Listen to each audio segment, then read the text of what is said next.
We should be. Fingers crossed. Sorry we're late, Fingers everyone. crossed. Hello. We got some people here in the chat. The chat is enabled.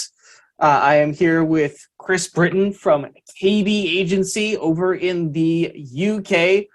Probably one of the larger agencies that is leveraging Groundhogg for their customers. And we actually have Kris's testimony like right at the top of the Groundhogg sales page, because it's just, he's just doing a lot of good work with like enterprise level clients. And so today we're going Literally. to talk a little bit about hyper personalization. So before we get started into some of the questions that I have, let's just start off with defining what hyper personalization is. Yeah, I think that's a really good point. One of the questions that I get asked is what's the difference between personalizing and hyper personalizing? And I think we are surrounded by personalization all the time. So emails that come in, dear Kris, or just to confirm this is your postcode at the top for security reasons, or your zip code, or whatever it might be. But hyper personalization is where we can then take it to that next level. And what we can really do with that is start introducing emotional marketing and start to really introduce like new products or services that could be of interest to someone or someone specifically based on their habits of what they've shown online, their purchasing habits, based on what information that we've already collated about them. And so, yeah, the key difference I would say here between personalization and hyper personalization is going that next level. And it's something that is widely adopted already by big companies like Amazon. And when you see at the bottom of other products you may be interested in based on your buying habits and things that you've searched for in the past. So that is that an example of hyper personalization, like recommended products based on preferences? That's one example, and that's a B2C example. And I would say that's probably the weaker example of what I could give, to be fair. Better examples would be when we can then do an email campaign out, for example, especially if you're going like B2B, but then you take someone to a web page that is completely personalized to their business, to their job role, to what they do for a living, and you can then start to tell the story. And this is exactly what like Groundhogg enables, is something that we used to do traditionally with print media, where we would send out account-based marketing targeting specifically to addresses, which would have something in there, like tell a story, for example, which would be hyper personalized down to this is what you do for your job role, this is what you do for a living, this is the company you work for. How do we then digitize that? And that's really going to the next level. So something beyond the realms of what people are used to. So how would one go about actually getting the information needed to actually leverage hyperpersonalization? Where does that start?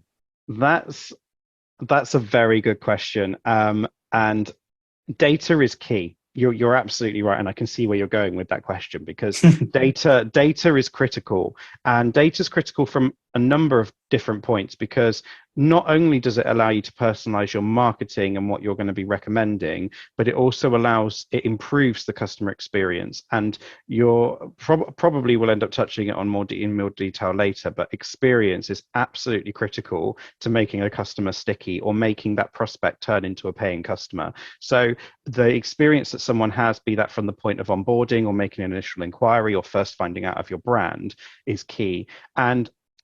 But you've got to be careful, because then you can very quickly go into the dark side of data, where it almost feels like Big Brother. So how far do you want to go before you then say, actually, this is a bit too far with the data? How do you know that I've got an allergy? I don't have that publicly. Like when you recommend food about nut allergies or something like that, or you might recommend something that is, these products don't contain gluten. So I'm a celiac. So these products don't contain gluten when I've never purchased from you before. That's a bit weird.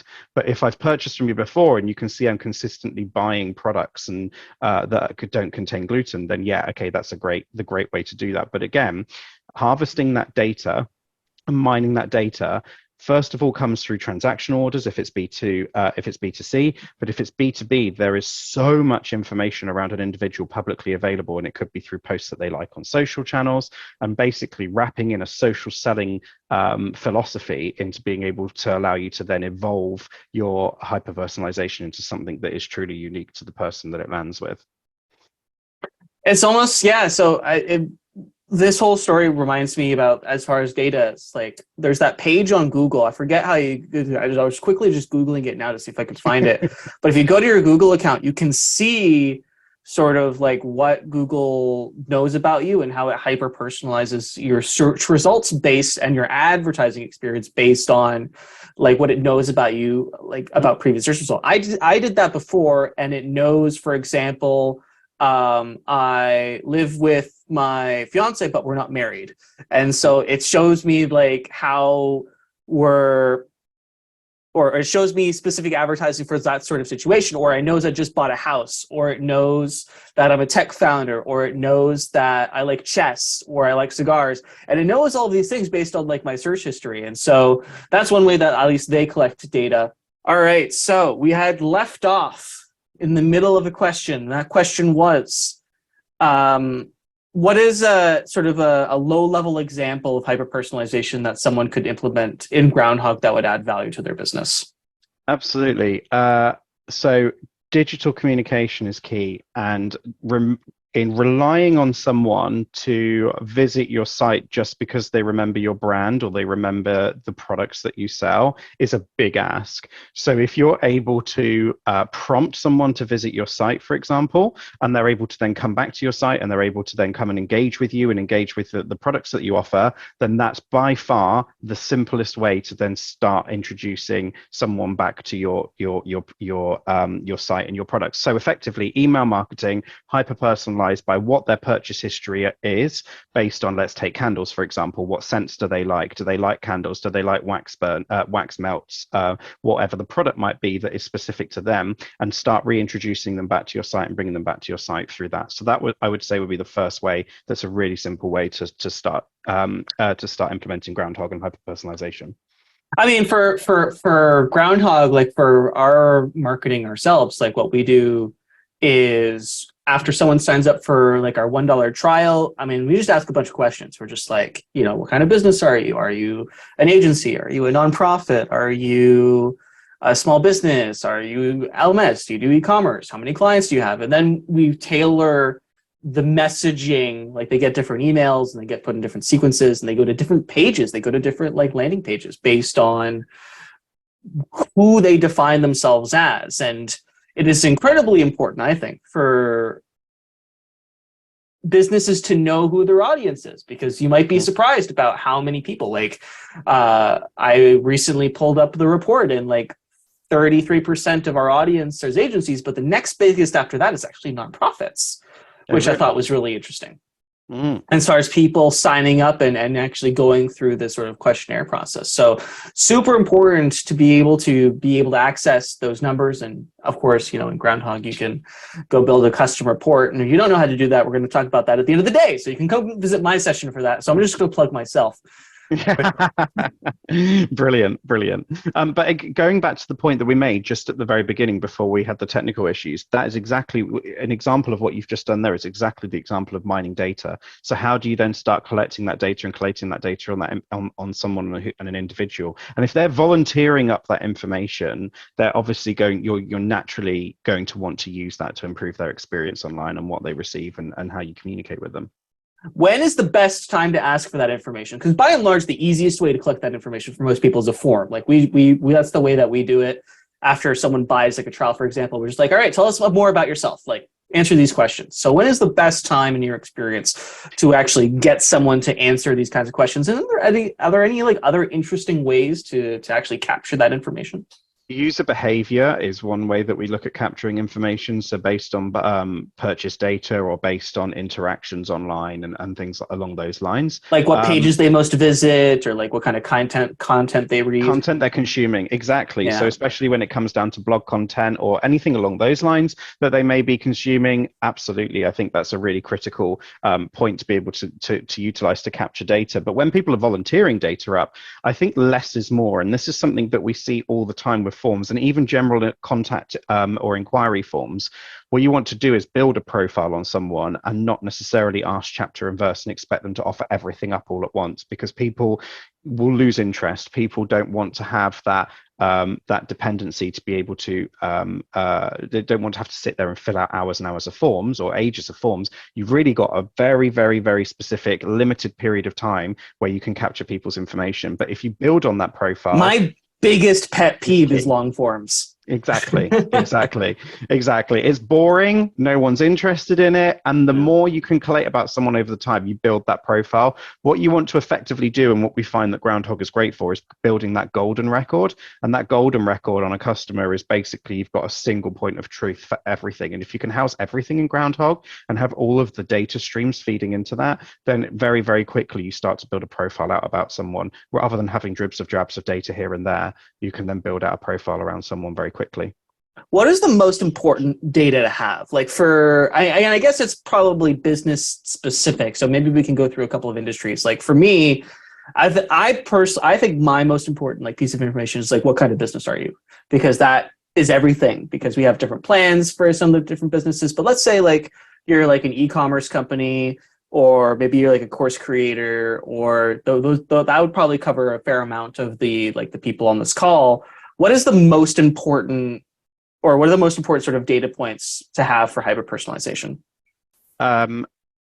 Ironically, it wouldn't be something that you would determine. I believe it's whatever the most important data point is for the end user, and that is by something that is going to create that emotional bond. So something that that's going to push you into that world where only something that person who receives that bit of content or receives that recommendation through that personalized method of communication is something that's going to be completely unique to them. So for you, for statistics, yeah, absolutely. The most important data for you is to be able to collate exactly what it is. But actually for the person, them offering that information to you is neither here nor there, because they will only get so much from offering that, as in they get a recommendation for a personalized plan, yes, but if you want to really hyper personalize the conversation, the journey, it will be more about, look at these other projects and things that you're doing because they're a non-for-profit, look at these other great content creators who are achieving XYZ. That's when you then start going into the realms of something that's really personalized, because you're creating an experience that's unique to them, and it will be, well, what are they doing that's so great that I'm not doing? Why, if they're using Groundhogg and I can see them being successful, that's what I aspire to be like.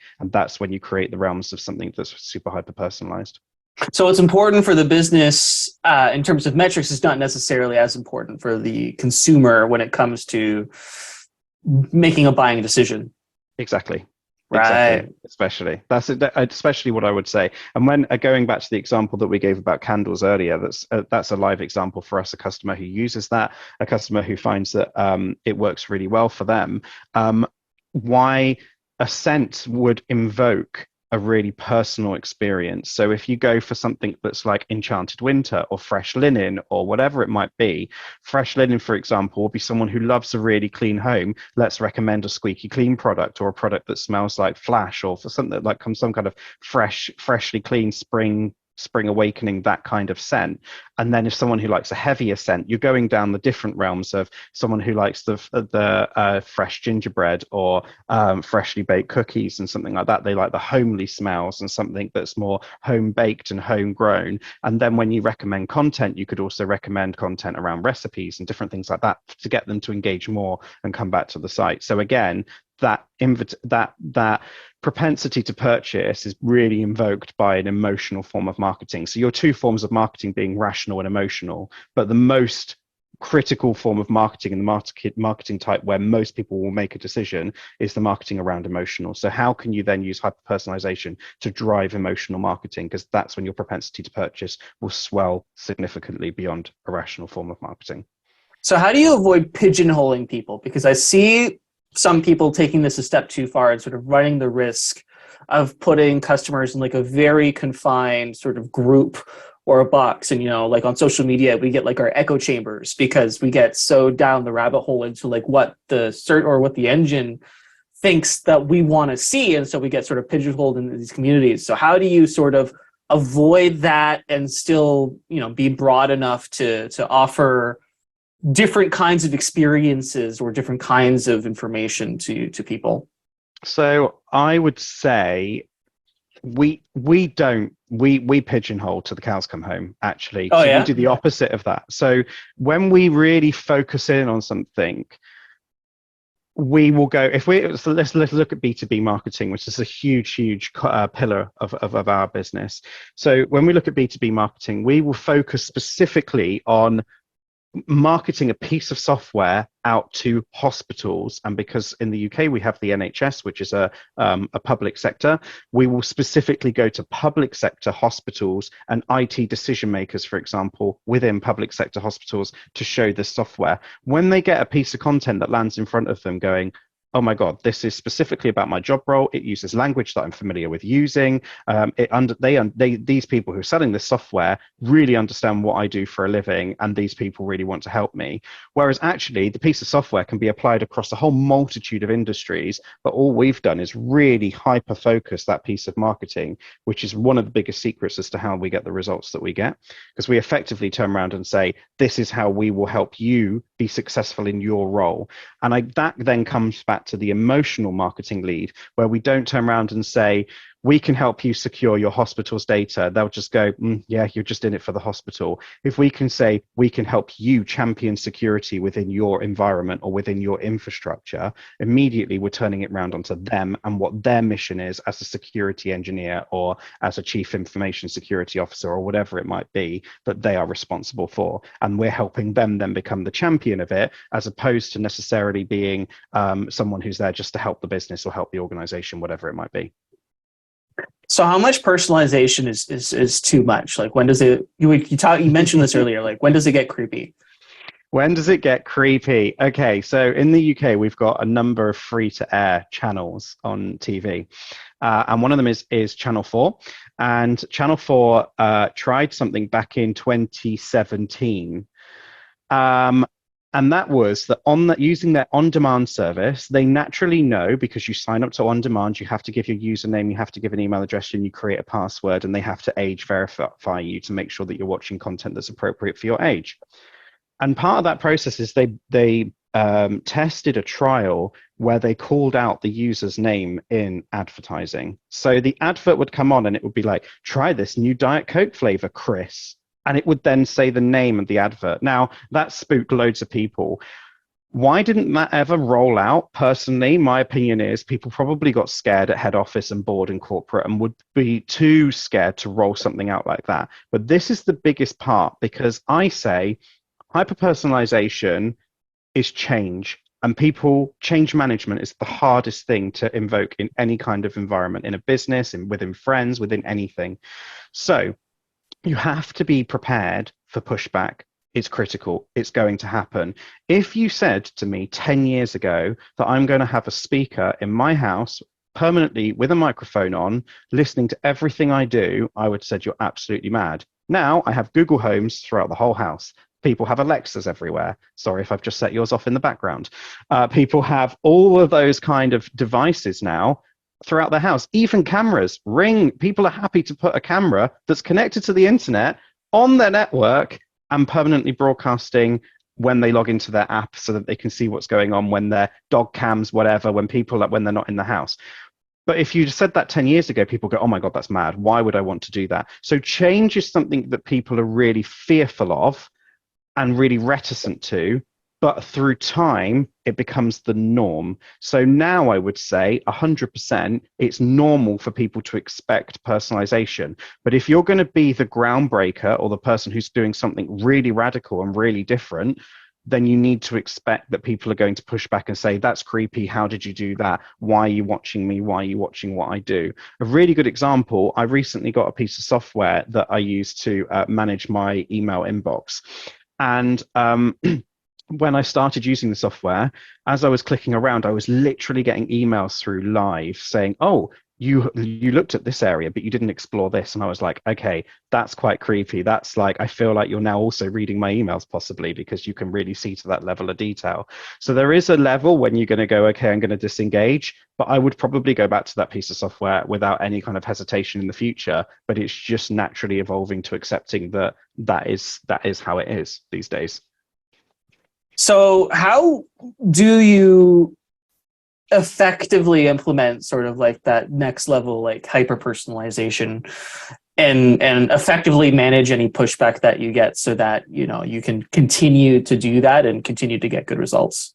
Measure and repeat, measure and repeat. So if your engagement level is low off the back of it, make an adjustment, make a change, but repeat the process again with the changes that have been made. So create an environment where it becomes a more of a beta testing environment. It becomes an environment where you can then trial recommending different scents of candles, or recommending different colors of socks. If someone's permanently buying dark socks or black socks and whatever, you're not going to turn around and recommend a really bright striped pair of socks or clothes that complement that. You're going to recommend that someone naturally dresses in black, as like me here now, someone naturally dresses in black as their go-to color. So really, you want to be testing and measuring and repeating to then say, okay, this personalization has gone too far because someone feels like you know too much about them and they're starting to disengage. So if they stop clicking on emails and things like that, then you can see through engagement activity that you may have gone too far, I would say.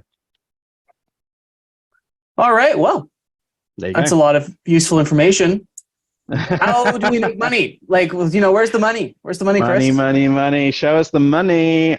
So I would say flexibility. The flexibility in Groundhogg is great, right? We love it as a business. We roll it out and we use it for our really small customers where there's just one person who runs an online shop. And we also use it for massive enterprise organizations to do account-based marketing activities out to huge organizations that you all would have heard of. They're global brands. So we really fundamentally utilize Groundhogg to really allow us to capitalize on our marketing efforts through, I would say, effectively marketing what Groundhogg is capable of. So from our point of view as an agency, we help other businesses onboard Groundhogg and we resell it. So that's how our money model works effectively. But if we look at end users, we were always looking at ways of how we can help our businesses, our customers, to then make more money. So we would look at how we can help them build and engage an audience. Could they put something on there that enables a competition, that allows them to start collecting and harvesting data? But naturally, it's an evolutionary change. A lot of businesses don't collect data, and if they do collect it, they don't know what to do with it. And because they don't know what to do with it, it's been rested too long and it becomes stale and it's useless. So I would say the best way to start making money and proving its worth is to, if your data's been rested too long, is to start afresh. Don't do some big cleansing operation. Start afresh if you've not that far into the journey, and start by testing on a small audience as it starts to grow, newsletters, digital communications, retargeting, putting personalized content on the website, including the ability for recommendations to be put on for products or for services, or including more information about like their name, etc., when they visit the site. So really start to personalize the experience that someone gets, and it comes back to building that great digital experience, because retailers spend thousands of pounds on creating an amazing experience in store. Look at Apple, they strip everything back. They just want you to focus on the product and the product alone, and they don't really want you to focus on everything else that's going on around you, and that's why it's so stripped back. Even the prices are removed, and you have to access the pricing through the product, which gets you to engage with the product. So if you take the Apple's example, they're stripping everything back, creating an immense experience. All you're wanting to do is transpose that into a digital environment. And you want to be able to get someone to come on that journey to be able to transpose a great digital experience into a digital environment and digital world. So what are the final couple things? What are the pitfalls? What are the traps that people can fall into when it comes to implementing hyper personalization that might get them in hot water? For bigger businesses, internal stakeholder management. So be really clear up front to expect some people not to like it, to expect pushback from some customers. There may be an uptick in customer complaints if you're a bigger organization that manages things like that. So managing directors' expectations and leaders of the business's expectations. So I think that's one of the biggest pitfalls and one of the biggest learnings we've had. And I would say for smaller businesses, it would be definitely listen to what your community is saying. to be able to adapt and evolve for that. If people start publicly tweeting that they find that really weird or creepy, etc., invite other people to try it. Say if they think that it's weird or creepy, but also call out other businesses that are doing it. Amazon's been doing this for a long time. All that Groundhogg is effectively enabling you to do is to have the technology that large enterprises like Amazon use, but actually at an affordable rate for a small business who has got a big ambition. That's effectively what we're offering here through Groundhogg and what Groundhogg offers. We as a business, as an enabler of Groundhogg, are enabling small businesses to access that technology. So when does the course come out? Exactly. So I would say from our point of view, we've taken quite a few customers who have purchased Groundhogg and they're not sure what to do and how to implement it and get the most from it. I think it's that packed with features and it's so flexible and adaptable for so many businesses that really when they come to us and they say, how do we go about enabling it and integrating it? That's when we can then go into our strides and we can take what we've learned. So I would say one of the best things you could probably do is actually work with an implementer. And Adrian's got a huge resource of implementers at his disposal, so I'm sure he can make a recommendation to you of people who can implement and who can help you on your journey. It's not just a case of necessarily being able to you don't necessarily have to find this out yourself. There are people who have tried and tested this, and this is more a case of how do we help you accelerate what you offer to market to get it into market quicker and to more people with a better experience effectively. All right, well, I think what I'm going to do is, because if I find the whole hyper-personalization topic so incredibly important, is we're going to probably make a text write-up about this and probably give a few practical examples for everyone on the call today of how to go ahead and do that. And so you can expect that later this week. I want to invite anybody with any questions at this point in time about personalizing, about Kris, about some examples, or if you have a specific use case of sort of your business, you can go ahead and leave that in the chat area, and we can talk maybe a little bit about like a specific use case and give some advice or examples. Otherwise, we have about 20 minutes left before 11, and you can probably go catch the end of Kurt's session from Mañana No Mas. So I'll give it a quick 30 seconds if anybody wants to share their experience or to ask a question. Otherwise, we're gonna call this one. Recording will be available, posted on YouTube, and you can expect a write-up about practical implementation of hyperpersonalization in a little while. Great. Thank you, everyone, for your time. And as Adrian says, if anyone's got any questions, please reach out to me directly. You can find me online as well via Kris Britton. And Adrian will be able to point you in the direction of me if you've got any questions as well. All right. Well, thank you so much, everybody, for spending the last 40 minutes with us. I know you have other places you could be, and we're all busy people. Thank you, Kris, for sharing your insight. I know you're an incredibly busy person, so I appreciate you sharing your value today. Thank you, everyone, and we'll see you in the next session or at the tail end of Kurt's session. Thank you.